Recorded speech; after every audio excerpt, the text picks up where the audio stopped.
Hi everyone. So before I start, I just want to give a disclaimer that all of this is personal experience. I've never been to Penn itself, so a lot of this is anecdotal plus like what I've observed in the past year. Like I've been at Penn. I am also going down like some of the paths, the stereotypical Wharton paths I'm talking about. So like I'm the last one to criticize. Of course, like I don't have it all figured out. I'm still trying to figure things out, and I know it takes time. But I just hope that this video maybe helps you in some way, shape, or form. This is the first time I'm doing this, but stereotypical YouTuber. If you like this video, be sure to like, leave a comment if you want me to talk about anything, and please subscribe to my channel. I know like I don't upload at all, but I'll try to upload a bit more. With all that out of the way, welcome to my new YouTube video. Like it's been so long, but here I am making a new video. As you can tell from the title of the video, it's about something that a lot of Penn students face. It's imposter syndrome and also like the pre-professionalism at Penn. I think no one really talks about it. Everyone really talks it amongst like themselves or their friends, but no one really wants to speak out about it just because I think it's so widespread that everyone just accepts it to be part of Penn culture. But I think it's nice to have someone verbalize it, so I'm just gonna talk about this today. A lot of college students face this, and I hope my own personal experiences plus me summarizing like what I've seen at Penn will help you and make you realize that you're not alone in this. There's a lot of people going through the same thing, and we're all just trying to get better by the day. So let's get started. So what is imposter syndrome? So I'll just read off like a dictionary definition. Imposter syndrome refers to the internal experience of believing that you're not as competent as others perceive you to be. While this definition is usually narrowly applied to intelligence and achievement, it has links to perfectionism and the social context. Imposter syndrome is also feeling like you only got where you were only through luck. Let's start with my personal experience. So growing up, I've always been pretty good at my academics. Like I didn't really struggle throughout like primary school or secondary school, like what you call high school or middle school. And I think a lot of that boiled down to my perfectionistic tendencies. My friends know that I'm not necessarily the hardest worker or like the most attentive person in class, but I think in the end, like when it comes down to like crunch time, like I like to do things the best I can. Whether I'm good at it or not, like I just like to do my best and I like to be, better than the others at it. And this also applies to my swimming career. So like one of the things I like most about swimming is that there's always room for improvement, right? So this applies in the pool, like where I would always try to be a little bit better by the day. Like the cliche goes, like just try to be a better version of yourself every day. Every time I went to practice, I would just aim for that. I would just aim to be a little bit better, even on my off days. And sometimes when I achieve certain things, I just wouldn't think I would be up for it. So for example, like when I qualified for the national team, I would just think, why am I the one? Like why like other people work harder than me, other people are more talented than me, like why am I the one on the team? And when I hit certain times, I would just think, oh, it's just luck, Really like I put in the hard work for it. I guess I only realized it after like I took a break from swimming because of the army. So I enlisted in the army in 2018. It's now 2021. It's been like 3 years of half and half swimming. Like I haven't really been training full time, and it's only now I realize a lot of like my achievements back then I downplayed just due to luck when I really should have given myself more credit for. College wise, so I applied to Penn in the regular round as like a last minute whim. It was also the only business school I applied to, so when I got in, I was just very shocked. I just didn't know why Penn accepted me. A lot of people that were like, why are you questioning that you got into Penn? The feeling when I got into Wharton was just like, wow, everyone's done this. They have this on their LinkedIn, on their resume. Wow, they're working here. Oh, wow, they have a startup when they're 16, 17, and this is what I am like. I was comparing myself to others. I was just like, oh, wow, they have so much business experience, and there's me. Like, I am just a regular student, I guess. That's what I thought. It took me a while to like slowly come to terms with the fact that I got into Wharton. Not like, this is not a brag in any way, just that just wasn't very sure of my own abilities and where I stood. So finally the army, I was the youngest in like my army batch. So I was constantly feeling like I had to prove something just because I was the youngest. This was very rare, but like sometimes they would look down on me just because of my age. And I just felt like I constantly had to prove something. When I got into OCS, Officer Cadet School, I just constantly felt like I didn't belong. I was just like, why did they choose me? I don't think I'm that strong of a leader, or like I don't think I have what it takes to become an officer. And then it took me a long time to come to terms with that as well. So I guess it's like, you can see it's been like a common thread throughout like a lot of my experiences, a lot of my successes. It's just that I work for it, then when I actually get it, like I don't really believe that it was my own merit that got me there. And the truth is, I did put in the hard work. I did deserve what I got. but it took me a while to realize that. I'm just gonna start on like the meat of my video, which is about like Penn's pre-professionalism and the culture it cultivates. At Penn, everyone seems to have it together. Everyone seems to be part of a consulting club, a finance club, or that has a bulge bracket internship lined up in their sophomore year, or has some cool startup like when they're 18 or 19. And then it's really easy to get lost in the sea of achievement and see yourself as just another nobody who somehow got into Penn but isn't achieving as much as your peers. And I think there are a few factors that really affect this at Penn. So let's get into it. Number one is LinkedIn culture. Those at Penn will know how extensively LinkedIn is used here, and I kind of knew of it before I came, but then I was just very surprised at how real this was. But the thing about LinkedIn culture is that you constantly need to be showing that you're doing the absolute most when it comes to your professional career. LinkedIn is definitely my least favorite social media platform just because of how competitive it is. LinkedIn is very manufactured, but it's also a very necessary evil for like business school in general. I think LinkedIn is like a microcosm of Penn in general. It's the humble bragging, the fake interactions, like who endorses skills for people you haven't met before. And the over-professionalism at a very young age is quite concerning as well. At the end of the day, the business environment and culture heavily favors those who play into this game, so who play into this networking game since they were young, who advertise themselves on these platforms, and in general for those who demonstrate that they are doing the absolute most. Which is why I'm not surprised that it's manifested itself like this.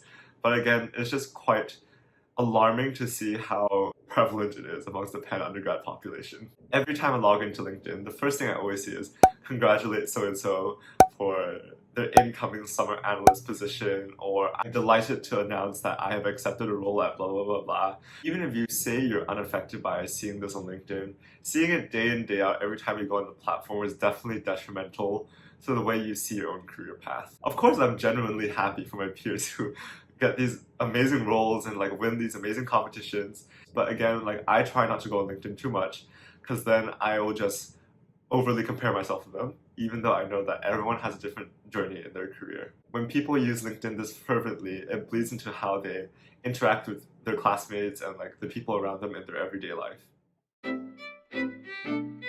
The second thing I want to talk about is the club culture at Penn. So somehow getting into Penn isn't the most competitive thing. I think getting into the clubs at Penn are even more competitive.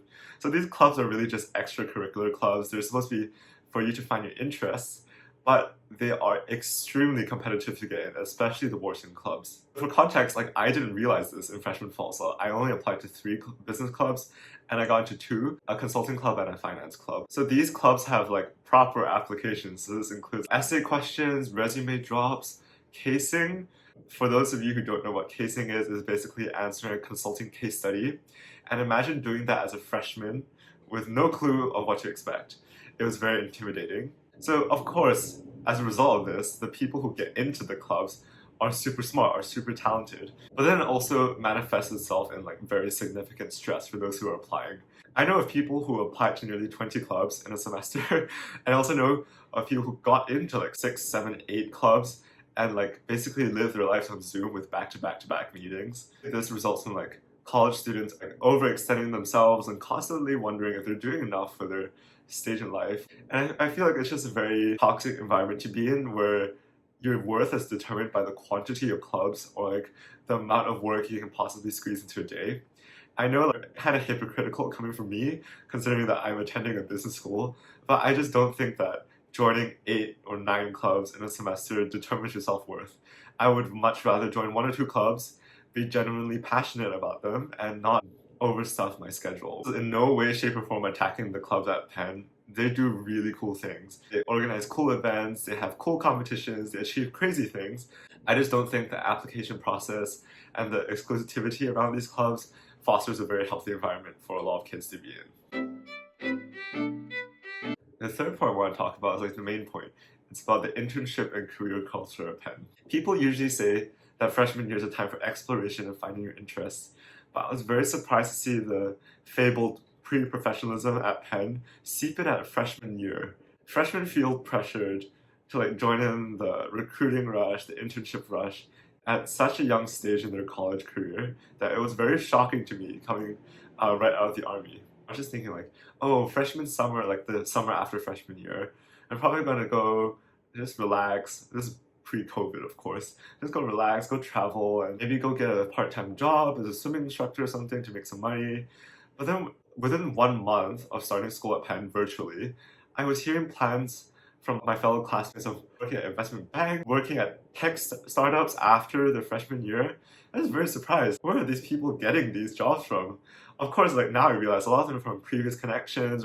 But again, like it was just crazy to think that freshmen are this involved with their careers so early on. Also, over the school year, like the upperclassmen, the sophomores, the juniors, the seniors have all told me about the horrors of recruiting and how certain people will just turn against you if you're going for the same internship. They also tell me about how competitive it is to get into the most prestigious consulting and finance firms for the summer internships, especially for junior year.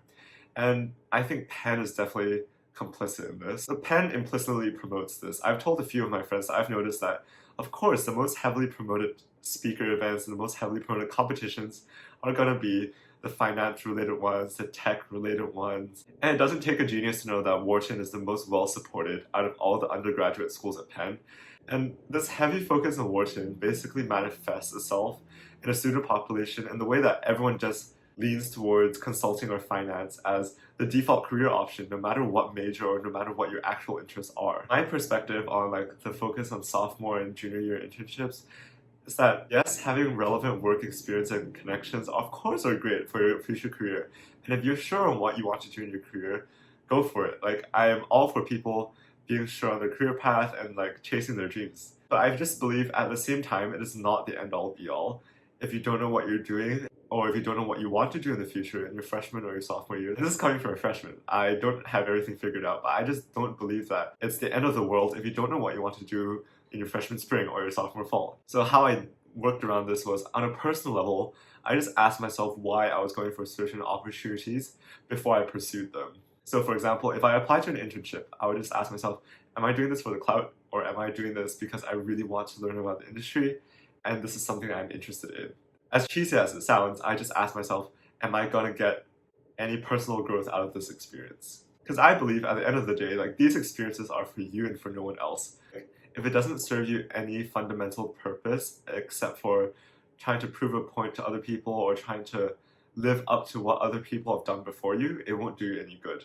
And this is definitely worsened by how the major firms push recruiting earlier and earlier to like sophomore year, which makes freshmen even more anxious about their career prospects because we basically have like less than a year to decide like what we want to do and get ready for this. Everyone develops at their own pace. Missing one case competition or not joining one club is not the end of the world for your career. I also know a lot of my friends who think they got into certain positions or think who they got into Penn just because of luck or just because of factors that they can't control.